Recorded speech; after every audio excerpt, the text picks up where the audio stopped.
Hi there, my little demons and divas and demonites.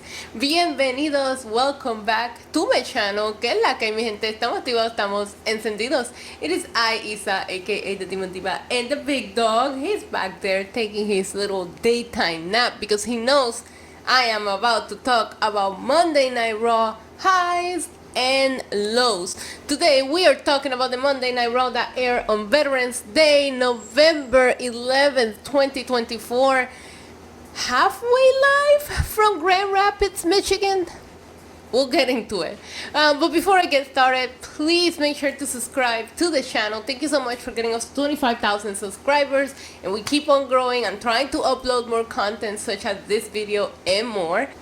Please make sure to hit the subscribe button. Hit the notification bell because I go live for Raw, NXT, SmackDown, Dynamite, PLEs, as long as my schedule permits it.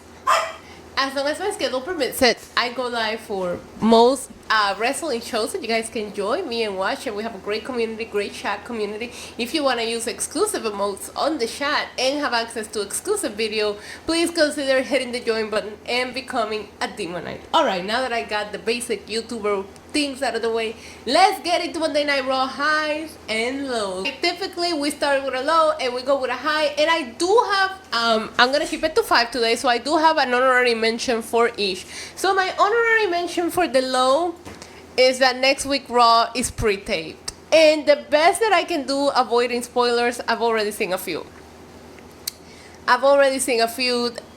I don't like pre-tape shows. This seems like an awful amount of pre-tape shows lately. However, I'm not gonna stay on this topic for too long because this is also, holidays are upon us, and this is the slow season for wrestling, notoriously. November and December are really a bunch of nothing sandwiches until we get to January and we get into the playoffs, and then the Super Bowl, as I like to call it, Royal Rumble, is the beginning of the playoff season for WWE, with WrestleMania being the championship. You feel me? Alright, great.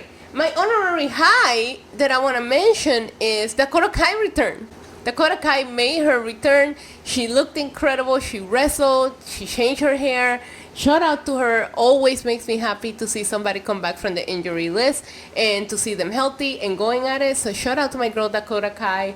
Happy to see her here. Let's get into it. As I was telling you, we start with a low so we can end on a high. And the first low that I'm going to start is, what are Sammy and the Usos doing? Because, okay, they might need to find a fit member, but it feels like they put no train of thought into the people that they were talking to here. First of all, nobody asked for a fit member. A lot of us are perfectly okay with War Games being 4-on-4 because of how invested we are in the actual character, and the fit person, no matter who you end up making it, it's just gonna feel like a bonus added on, I don't know. I didn't like when Cody teamed up with Roman, and I know a lot of people is like, oh, it's because you don't like Cody. Valid. But also because he felt out of place. He felt it should have been Jimmy, it should have been Jay. You know what I mean? This is a family manner, and if we're gonna keep these Bloodline boys away from titles and all that, then let them have their own thing, because it is the most interesting thing happening. However, if Roman sent them to Raw, why would you go and talk to freaking Seth Rollins? Seth Rollins, after what happened at WrestleMania? You're gonna talk to Braun Breaker, who hates Jey Uso right now? Rey Mysterio? How is it gonna help you? Jacob would eat him for breakfast. So I didn't like that. I mean, I like the interaction. Oh, also, can we talk about how Solo didn't buy tickets this time? He just hung out at the parking lot. Okay. But it just makes Bloodline business bleeding to Monday for just to give us clips. I don't understand. I didn't like it. I didn't think it added anything to the story. I don't think it was necessary. So that is my first low for Monday Night Raw. Let's start with a high, and I'm gonna say there's an Intercontinental title feud brewing. Not sure how I feel about it. I'm gonna let it play out. I've been very vocal about how I would like to see Sheamus become a Grand Slam champ. So I have said to you guys, maybe it was on a Demonites only video, but I have said to you guys, I would like to see Sheamus be involved in the Intercontinental title picture, but only if he's going to win it. And I'm not sure that Braun Breaker will lose it so fast, but I'm gonna overlook past and just overlook past that and just be happy with the fact that we did see Sheamus have a conversation with Braun Breaker, and it does appear as the Intercontinental title feud is brewing, and I think Sheamus and Braun Breaker will be a banger. We have seen them here and there, but I think we're a well-built feud, especially if they save them for maybe Saturday night main event and give them a couple of weeks to do a little back and forward, build a couple of wins for Sheamus, etc. I think it could be a good thing. So I'm excited to see the mid-card title getting some love and TV time, because we hadn't seen anything from Braun since he won the title. Now for my next low, while we do have something brewing for the IC Championship, the tag team titles on Monday Night Raw might as well be non-existent.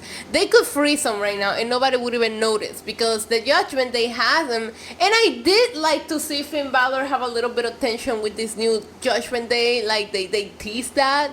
But what are we doing? I mean, we're sending Dom and Carlito, I think, next week to wrestle a tag team match. They're not doing anything with the tag team titles right now, and it's driving me crazy. And guess what? It will tie up to the next low that I have. But first, let's talk about a high point of the show. And for me, that is the Wyatt 6 got laid out on Monday Night Raw. And I love the way that they did this. And I don't know if it's the involvement of the Wyatt 6, because I do like this faction, but it made Karrion Kross interesting. He outsmarted them with The Miz. They should have known better. It's The Miz we're talking about. But it's okay. It's okay, you know. The Miz pretended that he had changed his ways after being kidnapped by Uncle Howdy last week. And did he take him all the way to Saudi Arabia? I have questions.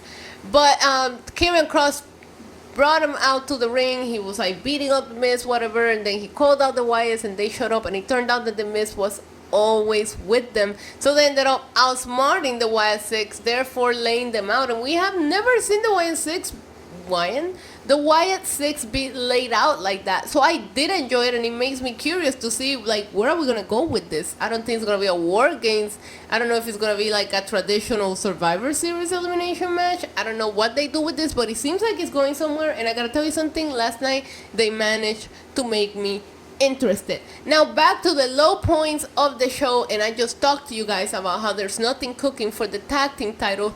So please explain to me at number 3, why are we trying to break up Kofi and Xavier? If you want to reestablish the tag team titles, there's nobody better to try to put them on and carry them into an important reign than the New Day. Nobody asked for a New Day breakup. Nobody asked for this story, and nobody's buying it. We don't need them. We have the 10th year anniversary coming up. Unless this is like some kind of setup to have Big E come back. But if Big E's not coming back, I don't know. I feel like the only way this will work is if Big E comes back and like repairs things within the New Day and they stay together. But I don't think anybody wanted the New Day to break up. Let me know in the comments down below. Did you want the New Day to break up? Is that something that you like ponder on and be like, oh my god, it'd be amazing if they have a storyline about it? I just don't think that anybody asked for a New Day breakup. And it's not clicking because it's not what we want to see. We like them happy. We would love for them to get back into being the GOAT tag team and make those titles matter again. That's what I want to see the New Day do. Not whatever the fuck this is. Butch. Back to the highs of the shows, and I gotta give it to WWE because I said on Friday, this is not making a lot of sense, but last night they made it make sense because they started shaping up a women's war game match, and I never put into consideration that they will include Raw and SmackDown, but last night it started to make sense. It appears we still need a 5th person somewhere. But last night we saw a little bit of retaliation. Tiffany and Nia showed up, Naomi showed up, and there was a second there where you're like, oh, this is gonna be War Games, right? And it seems that it's gonna be Io because she's the #1 contender, Bianca, Jade, and Naomi. I think those are the people that we had out there last night against Liv, Raquel, Nia, and freaking Tiffany. That's a stacked team.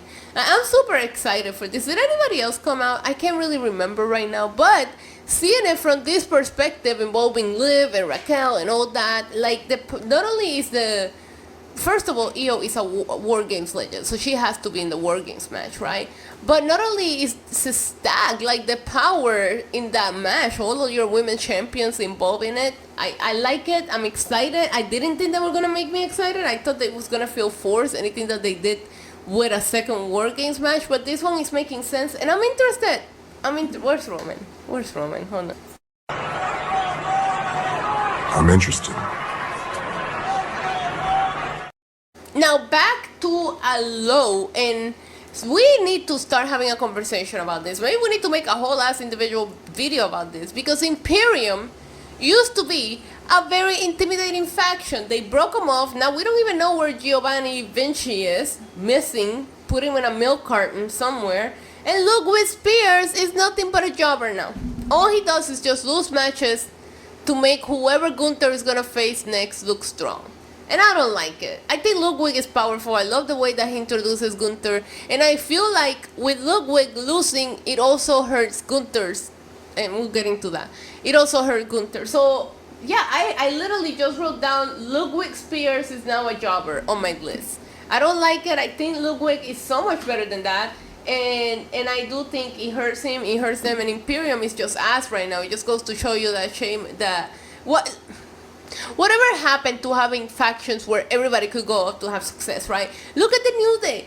Xavier became King of the Ring. Kofi and Big E both became world champions. Look at the Shield. They're still fucking stacking championships. Like, why can everybody be successful in a faction? Why do you have to end up having the jobbers that protect the big strong guy that you want to push? You know, I don't like it. I think that Ludwig could be doing so much more. Maybe they split them up.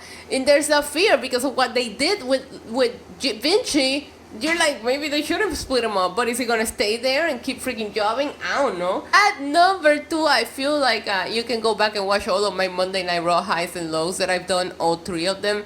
And this entry is always in there, but my God, Bronson Reed and Seth Rollins just keep killing it. First of all, Adam Pearce is a fucking enabler. Like, can we talk about that? Because he yells at Bronson Reed after everything that went on happened, but you gave him the TV time and you allowed him to go out there. What did you think he was gonna do? We all know he's gonna call out Seth and he's gonna be a fucking mess. Now the match is happening next week. I didn't hear any stipulation for it. I still think they need to give him some kind of street match or whatever. But here's what happened. So Bronson Reed came out there and he was talking about it. He called out Seth. Seth came out in an incredible fit. And in all leather, he just starts kicking Bronson Reed's ass, and then Bronson Reed starts beating Seth's ass, and then they have to split them up, blah, blah, blah. Next thing you know, Adam Pearce made a match between them for next week. I feel like Adam Pearce set them up. Regardless, it's another winning segment from Big Bronson Reed and Seth freaking Rollins. They are killing it. It is a must-watch feud for me. I'm here for it every week, so shout out to them. My number 1 low for Monday Night Raw, and I cannot believe I'm saying this because I was very big into Gunther when he had the IC championship. My number 1 low for Raw is like, where did Gunther's aura go? What happened? Because he won. All right, hear me out. He won. Not clean because Finn Balor was involved at SummerSlam. That's fine. Then he has that match with Randy, which I actually still have not watched. He had that match with Randy, which everybody was praising. And then after that, he just doesn't feel intimidating. He just doesn't feel. Maybe it was the loss to Cody. And maybe now he has to recover. And I don't want Damian Priest to be the victim to that because I like Damian Priest more than I like Gunther. Sorry, but Boricuas stick together, okay? I just don't know. I don't know what's happening here, and I don't know if you guys are feeling it. Let me know in the comments if you feel like Gunther has lost a little bit of momentum, a little to his step. You know, a little. I don't know what to say. It just doesn't feel like, oh shit, Gunther is here like he used to, and I don't like that. But I still feel like we're in a part where we can still salvage it. I can't tell if he's a face or a heel. I can, like, you had him acknowledge Cody at the end of their stupid crown jewel match. Like, I don't know what's happening, but I'm not sure I like this suited up Gunther that never wrestles anymore. Where when he was the Intercontinental champion, he was the workhorse. You're not a workhorse where you're just coming out in a suit. Maybe I just don't want to see more champions in a suit that don't wrestle every week, okay? Because a lot of people told me, oh, Roman Reigns needs to drop the title so we can have an actual fighting champion. And now Cody has defended it like twice on TV ever since he won it. But nobody's talking about that, right? I don't know how I ended up here. I'm sorry. I was talking about Gunther. Yeah, I just don't know. I still feel like we can salvage Gunther Momentum, but not after what we saw last night, which is my number one high, and that is Damian Priest promo. Bro, the way Damian Priest be-rabbited Gunther, he said, "Here, tell these people something they don't know about me." it was so good. This is the best that Damian Priest have looked since losing the World Heavyweight Championship. And I gotta tell you something, I'm excited that he's flying solo. No Judgment Day, no Rhea Ripley. Let's see what Puppy Priest can do. And last night he came out in the Bad Bunny Most Wanted tour shirt and he showed them, and I was here for it. I thought this was an excellent promo by Priest. It did make it seem like Gunther, and tell you, Gunther lost a little bit of aura in that moment. So I'm excited for it all. Let me know in the comments down below your highs and your lows. I gotta go so I can edit this and get it out for you guys. But I did think it was an enjoyable episode of Monday Night Raw overall. I will say though, out of all the newer 2-hour Raw, this one felt the slower. I don't know why it didn't pace the same way, but something about it just didn't click with the pacing. It was the first time in a while that I find myself looking at the time. You wanna say something to them? You want to say, okay guys, leave a comment down below, like, share, and subscribe. Until next time, adios. Mwah. Boop. Roller coaster. Oh, oh. I'm sorry, I won't do that again.